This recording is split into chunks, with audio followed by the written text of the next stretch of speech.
Olá e bem-vindos. A história que vamos analisar hoje bem, parece tirada de um filme. Em apenas 24 horas, o mundo passou de estar à beira de uma guerra de proporções enormes para, de repente, se falar em paz. O que é que aconteceu aqui? Quem é que está a cantar vitória? E mais importante, por que é que esta trégua, aparentemente tão frágil, tem toda a gente de nervos em franja? É isso que vamos ver. Para termos uma ideia do ambiente, poucas horas antes do cessar-fogo, a conversa era esta. A retórica tinha chegado a um ponto a ferver, com ameaças de uma destruição que nem conseguimos imaginar. A tensão global era, como se pode calcular, extrema. E depois, esta reviravolta completa. Isto mostra bem o choque que toda a gente sentiu. Num dia estávamos a falar de guerra total. Num dia seguinte, proclamações de um grande dia para a paz mundial. Foi uma mudança de 180 graus em pouquíssimas horas. Pois esta é a pergunta de US$ 1 milhão, não é? Como é que isto aconteceu tão depressa e, no fim de contas, quem saiu a ganhar? É precisamente isso que vamos tentar perceber passo a passo nesta análise. Ok, antes de mais, para percebermos a importância deste cessar-fogo, temos de recuar um pouco e sentir o quão perto do precipício o mundo realmente esteve. O cenário era muito, muito tenso. Bombardeiros americanos já estavam em rota para o Golfo Pérsico, havia relatos de que o Irão estaria a usar civis como escudos humanos, a pressão internacional era enorme, de todos os lados a pedir calma, a coisa estava mesmo por um fio. E de repente, quando faltavam apenas 90 minutos para o prazo dado por Trump terminar, tudo mudou. E aqui está a chave. Um acordo mediado pelo Paquistão. Basicamente, uma pausa de 2 semanas. A condição principal, e isto é fundamental, era o Irão reabrir imediatamente e em segurança o Estreito de Hormuz. Estamos a falar de uma das artérias mais importantes do petróleo mundial. Portanto, foi uma forma de dar a ambos os lados uma saída airosa. Claro, assim que as armas se escalaram, começou outra batalha. A batalha pela narrativa. E, como seria de esperar, ambos os lados vieram imediatamente a público dizer: ganhamos.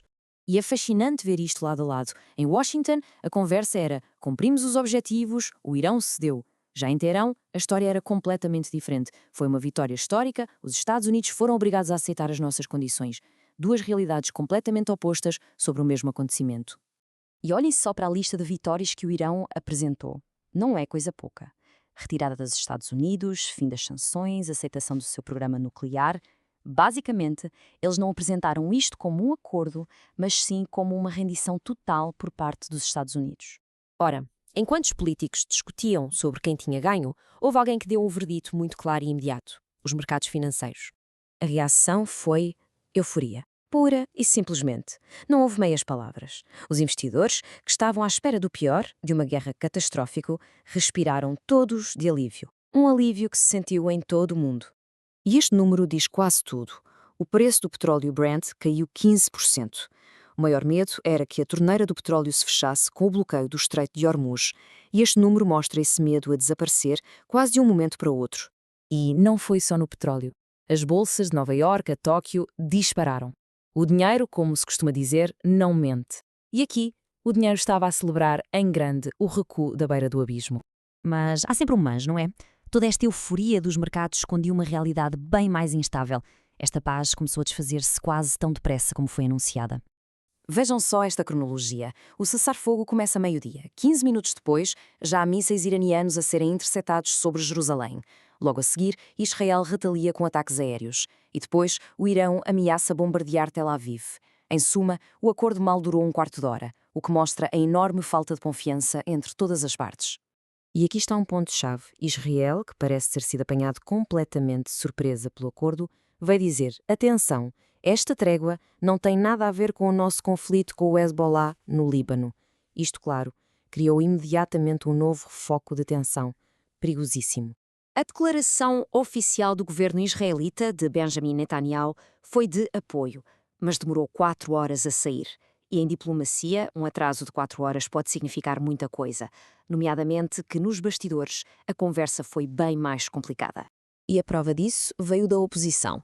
Yair Lapid não poupou nas palavras, chamando-lhe um desastre político e sublinhando o facto de Israel nem ter sido chamado para a negociação. Isto expôs uma divisão interna muito profunda sobre a forma como tudo foi gerido. Mas a história não acaba aqui, porque Trump, sentindo que tinha ganho, não perdeu tempo a usar esse momento para virar a sua atenção para o outro grande tema da sua política externa: o futuro da NATO.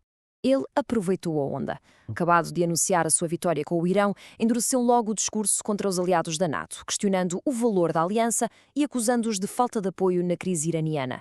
Basicamente, usou a crise como um teste à aliança, um teste no qual, na sua opinião, muitos europeus chumbaram. E esta expressão, um tigre de papel, diz tudo sobre a sua visão. Ele estava a usar uma vitória, ou pelo menos o que ele via como uma vitória, no Médio Oriente para abanar os próprios alicerces da segurança na Europa. E no final, a grande questão que fica no ar é esta. O que é que isto foi realmente? Foi o início de um caminho para a paz, para negociações sérias? Ou foi só, como alguém disse, uma forma de chutar a bola para a frente, uma pausa de 2 semanas antes de uma tempestade ainda maior? É uma pergunta para a qual, de momento, ninguém tem resposta.